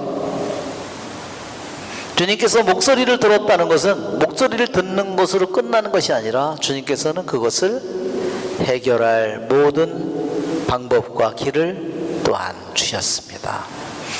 사람들이 수산나를 처형하려고 끌고 갈 때 정말 극적이죠. 예. 이제 이제 죽음만, 사형 선고는 이미 받았고, 그렇죠? 뭐 그를 피할 길이 없고 이제 죽는 것밖에 남은 것이 없는데 하느님께서 다니엘이라고 하는 아주 젊은 사람 안에 있는 거룩한 영을 깨우셨다.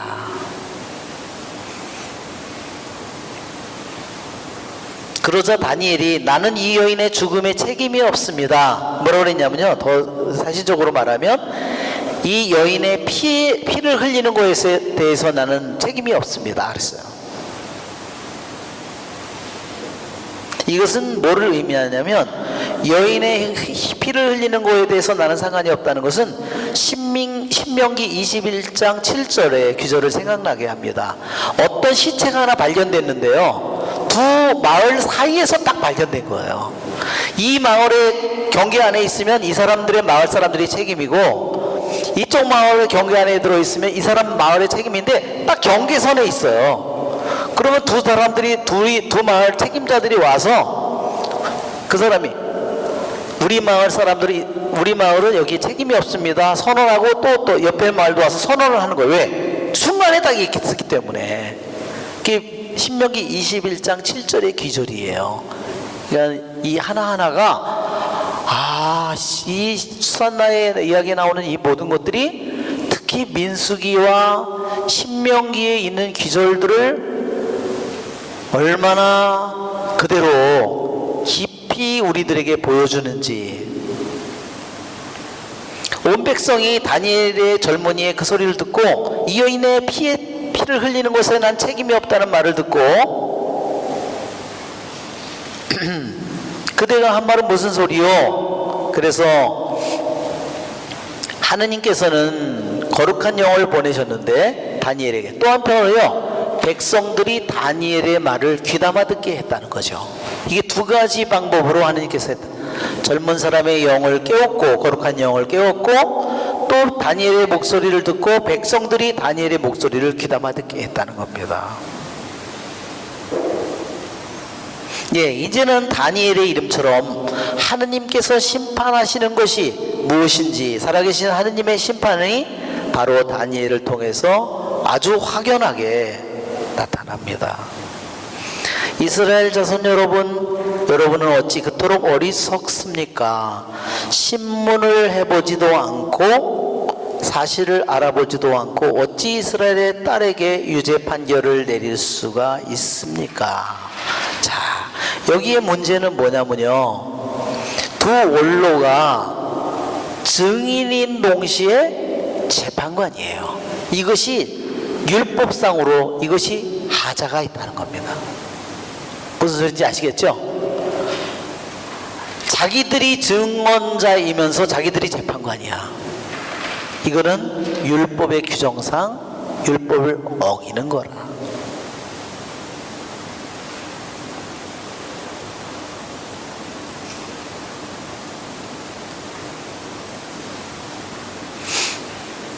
그러니까 그 증언자를 신문해 봐야 된다는 거야. 증언이 진짜 사실인지 아닌지를 신문해 봐야 된다는 거야. 증언한 내용 자체가 진짜 사실인지 아닌지를 확인해야 된다는 겁니다. 법정으로 돌아가십시오. 이 자들은 수산나에 관해서 거짓 증언을 했습니다. 예. 다니엘이 그 모든 일이 일어난 것을 봤을까요? 절대로 보지 못했죠. 그렇지만 하느님께서 절대로 인간의 눈으로 볼 수 없는 것을 하느님께서 다니엘을 통해서 거룩한 영을 일깨워 줌으로써 인간의 지혜로는 알 수 없는 일을 하느님께서 그에게 알려주셨습니다. 그렇죠. 다른 사람은 감히 그 백성의 원로와 재판관에게 감히 맞선다는 것은 생각도 하지 못했어요. 그 남편도 마찬가지고. 다니엘, 자, 하느님께서 그대에게 원로 지위를 주셨으니 우리 가운데 앉아 설명해 보게. 다니엘이 저들을 서로 멀리 떼어놓으십시오. 제가 신문을 하겠습니다. 예, 다니엘이 한 사람을 불러 말합니다. 악한 세월 속에 나이만 먹은 당신, 이제 지난 날에 저지른 당신의 죄들이 드러났소. 예, 주님께서 죄 없는 이와 의로운 이를 죽여서는 안 된다고 말씀하셨는데 당신은 죄 없는 이들에게 유죄 판결을 내리고 죄 있는 자들을 놓아주어 불의한 재판을 하였소. 예, 정말 다니엘은 모든 증거를 다 댈 수 없는데 분명히 하느님께서 이 모든 지혜를 주셨기 때문에 하느님의 말씀을 그들에게 전한 겁니다. 재판관으로서 그들이 얼마나 악한 재판관이었는지. 자, 당신이 참으로 이 여인을 보았다면 그 둘이 어느 나무 아래에서 관계하는 것을 보았는지 말해보시오. 그자가 유향나무 아래요 하고 대답하였다. 진정 당신은 자기 머리를 내놓고 거짓말을 하였소. 하느님의 천사가 이미 하느님에게서 판결을 받아왔소. 그리고 이제 당신을 둘로 베어버릴 것이요. 네, 자, 여기에 이게 아까도 처음에 할 때 사본이 그리스어로 된 것이 70인역 본이 있었고 테오도시안 본이 있었다고 그랬어요.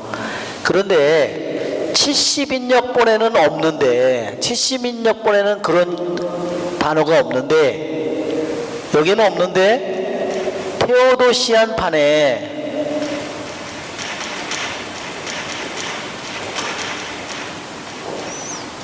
여기에 보면 두 나무에 대한 표현, 그리스어 표현이요, 하나는 뭐라고 그랬냐면 스키논이라고 그랬고, 유향나무라고, 스키논.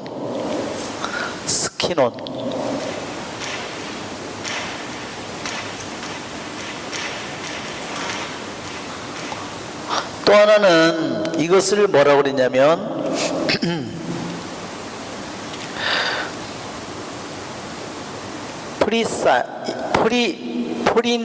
프리논이라고 그랬어요. 프리논.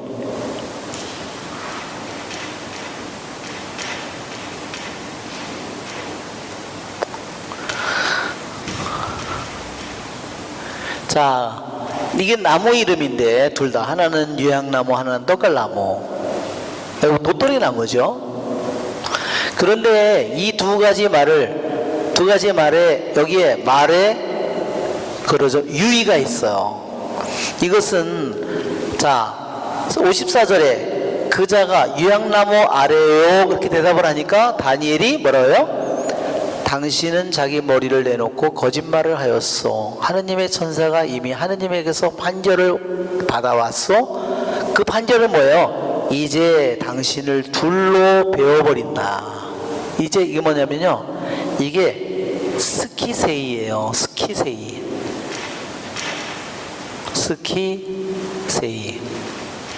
이게 말이 비슷하지요. 이것은 컷이라는 말, 베다, 칼로 탁 벤다.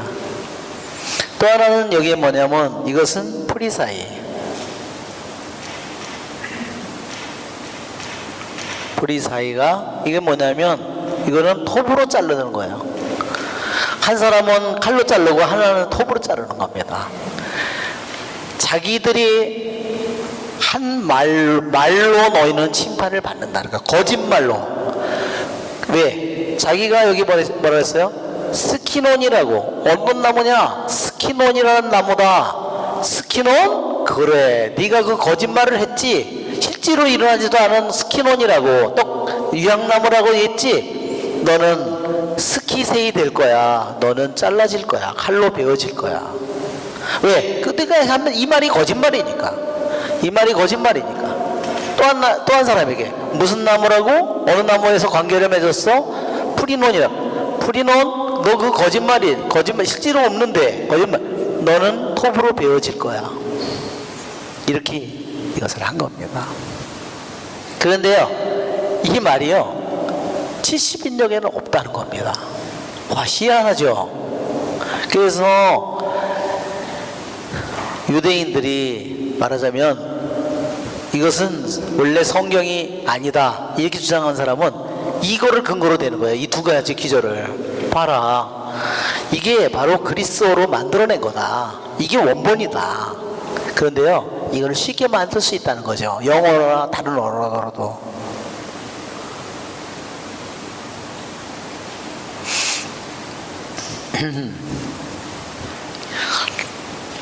그래서 영어로도요, 그러니까 이게 70인역이 원본인데, 그리스어로 된 원본이 70인역인데 다른 그리스어 본으로 테오도시안 본에는 일부 기조를 더 사람들이 쉽게 느끼도록 이렇게 단어를 바꾼 거예요. 여기에는 없는 단어로 스키논이나 프리논이라는 단어로 바꾼 거죠.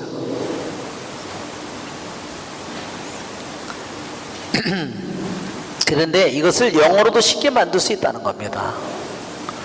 그래서 일례로 영어로는 이거를 그냥 이거 스키논을 클로브라는 말로 바꾸고 클리브, 이게 이렇게 하면 이것도 잘라버리는 거예요.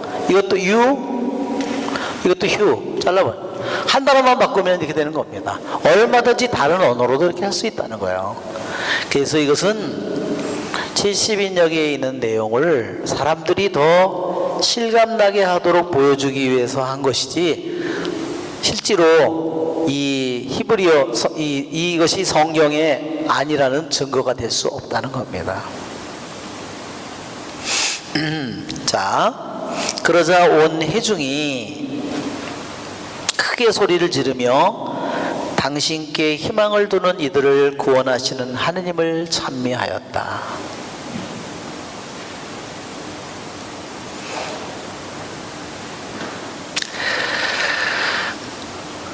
다니엘이 61절에는 정말로 놀라운 게, 하느님께서 놀라운 것은 뭐냐면 두 원로에게 자기들이 거짓 증언하였다는 사실을 저의 입으로 입증하게 하였다.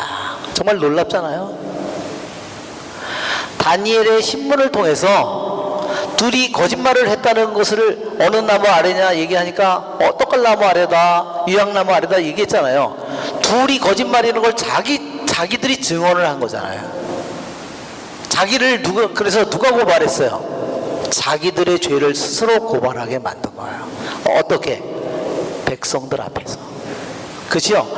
맨날 그들이 거짓말로 백성을 거짓된 재판으로, 그죠? 돈을 가져다 주면 죄인을 갖다가 좋게 해주고, 억울한 사람을, 죄 없는 사람을 죄 있는 사람으로 그렇게 판결을 했겠죠. 그런데 이제 거꾸로 자기가 백성들 앞에서 인생의 마지막 순간이 거짓말로 그렇게 수많은 거짓말을 해서 성공하고 명예를 얻고 모든 지위 최고를 얻었는데, 마지막 순간에 자기네들이 부끄럽게도 백성들 앞에서 자기 스스로 자기가 자신을 고발하고 거짓 증언했다는 것을, 결국은 그 판결은 뭘까요? 신명기 19장을 한번 보세요. 신명기 19장 18절을 보면 그러니까 정말 수산나의 이야기는 정말 신명기와 민수기 19장 18절, 판관들이 잘 신문한 결과 그 증인이 거짓 증인이고 자기 동족에 대하여 거짓으로 증언한 것이 드러나면 너희는 그가 자기 동족에게 하려고 작정하였던 것과 똑같이 그에게 해야 한다. 그래서 너희는 너희 가운데서 악을 치워버려야 한다. 왜? 이 여자에게 어떻게 했어요? 사형 선고를 내렸죠. 자기들이 두 악인이.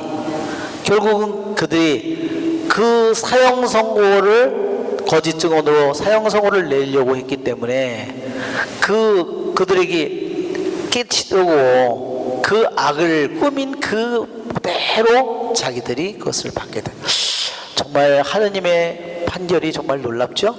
네, 정말 얼마나 이러한 성경의 이 기절을 보면 하느님은 인간의 생각이 헛되다는 것을 아신다 그랬습니다.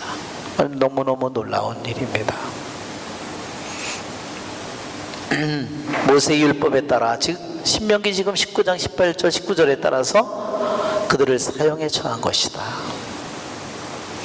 수산나가 수치스러운 일을 하지 않았던 것이 드러났으므로 힐키야와 그의 아내 아내는 수산나의 남편 요아킴과 모든 친척과 함께 자기들의 딸 수산나를 두고 하느님을 칭송하였다.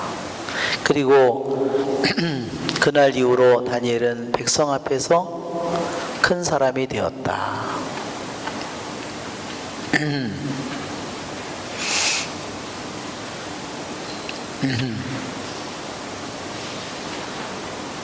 자, 우리도 아까 처음에 할 때 그래서 주님을 경외하는 사람이고 모세의 율법에 따라서 교육을 받았다고 했죠?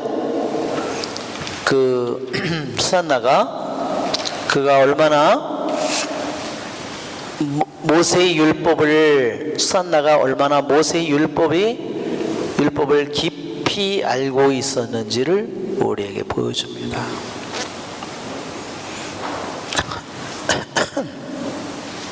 자,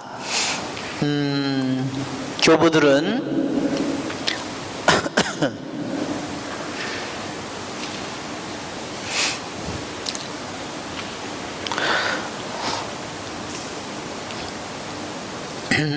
자, 13장 28절에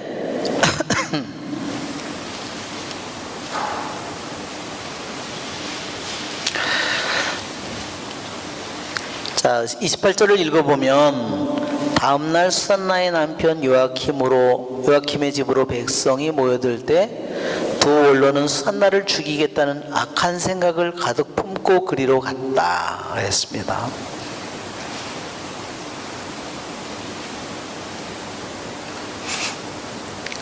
예. 많은 사람들은, 일부 사람들이 생각하듯이 악마가 인간의 본성이나 존재에 참여함으로써 인간 안에 살거나 그를 채우는 것이 아니다.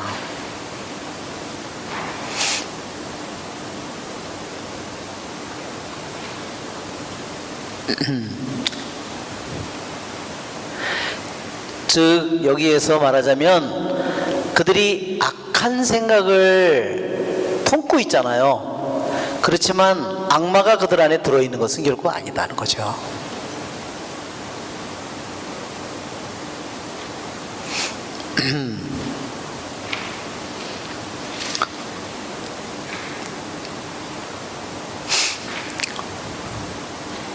즉 뭐냐면 그것은 속임수를 통해서 그들이 속고 있는 거라는 거죠. 즉 하느님께서는 그들을 하느님의 모습에 따라 거룩하게 만들어 주셨다는 거예요. 그렇죠? 그 모습이 거룩하게 하느님의 그러한 모습, 하느님의 모상에 따라 만들어진 그 모습은 존재한다는 겁니다. 그대로 하느님이 만든 것은 그대로 존재한다는 겁니다.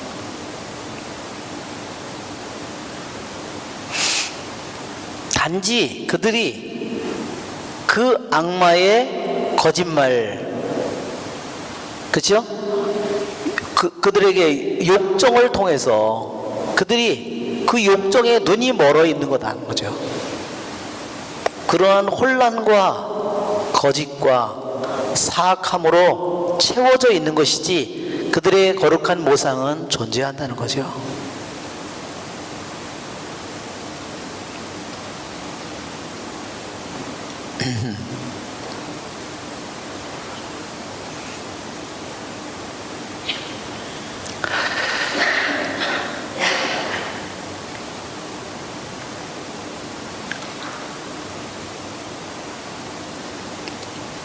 자, 그리고 13장 44절에는 주님께서 수산나의 목소리를 들으셨다.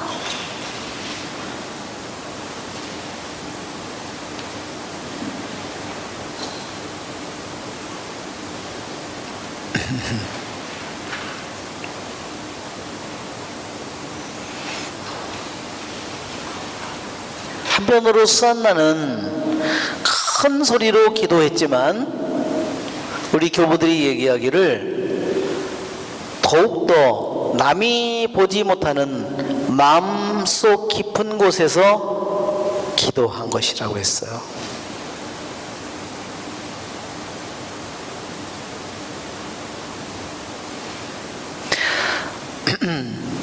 마음속에 딴 생각이 일어 마음이 흐트러진다면 우리는 내가 큰 소리로 주님께 부르짖었다고 말할 수 없습니다.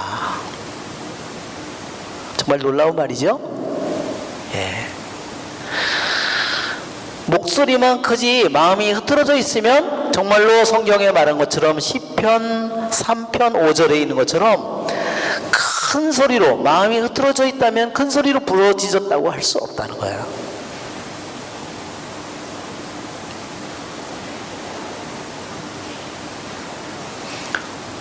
마음이 흐트러졌다는 것은 뭐냐면 육신에게 영혼이 질질 끌려간다든지 다른 성적인 것에 마음이 흐트러졌다든지 세상의 어떤 일들에 마음이 흐트러져 있는 그런 일이라면 성경의 말대로 큰 소리로 주님께 부르짖었다고 말할 수 없다.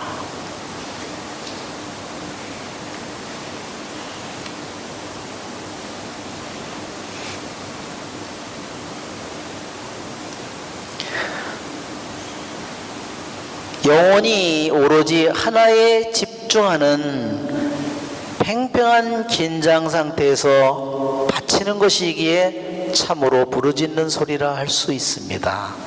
시편 3편 5절에 내가 큰 소리로 주님께 부르짖으면 당신의 거룩한 산에서 응답해 주시네.